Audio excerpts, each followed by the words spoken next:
Welcome to Bangalore சமையல். இன்றைக்கி நம்ம பார்க்க போகிறது மஷ்ரூம் பிரியாணி. அதுக்கு தேவையான பொருட்கள் என்னென்னு பார்க்கலாம். முதல்ல தக்காளி கட் பண்ணி வச்சுருக்கோம், வெங்காயம், புதினா, கொத்தமல்லி, பச்சை மிளகாய், கொஞ்சம் தயிர், மிளகாய் பொடி, உப்பு, மஷ்ரூம் கட் பண்ணி மஞ்சத்தூள் போட்டு கழுவி வச்சுருக்கிறோம்.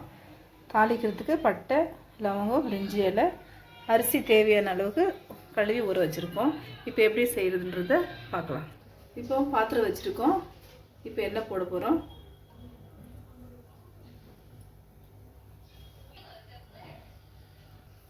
எண்ணெய் சூடாக இருந்தால் தாளிக்கிறதுக்கு போட்டுருவோம். பட்டை, லவங்கம், பிரிஞ்சி இலை போடுறோம். அடுத்து வெங்காயம் சேர்க்குறோம். வெங்காயம் கொஞ்சம் வதக்கிற வரைக்கும் வெயிட் பண்ணலாம்.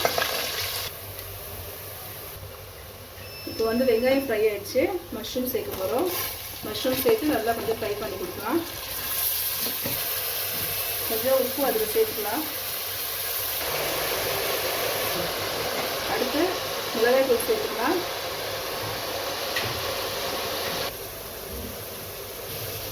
அடுத்து புதினா சேர்க்கலாம்.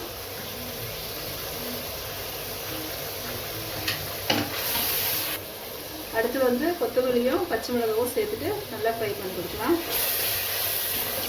அடுத்து தக்காளி சேர்க்குறோம்.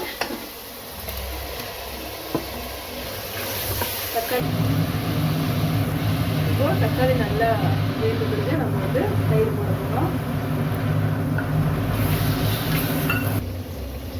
இப்போ இஞ்சி பூண்டு பேஸ்ட் கொஞ்சமாக போட்டுக்கலாம்.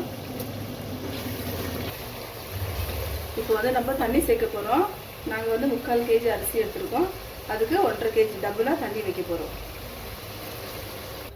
தண்ணி நல்லா கொச்ச பிறகு எடுத்து வச்சுக்கிற அரிசியை நம்ம அதில் சேர்க்க போகிறோம்.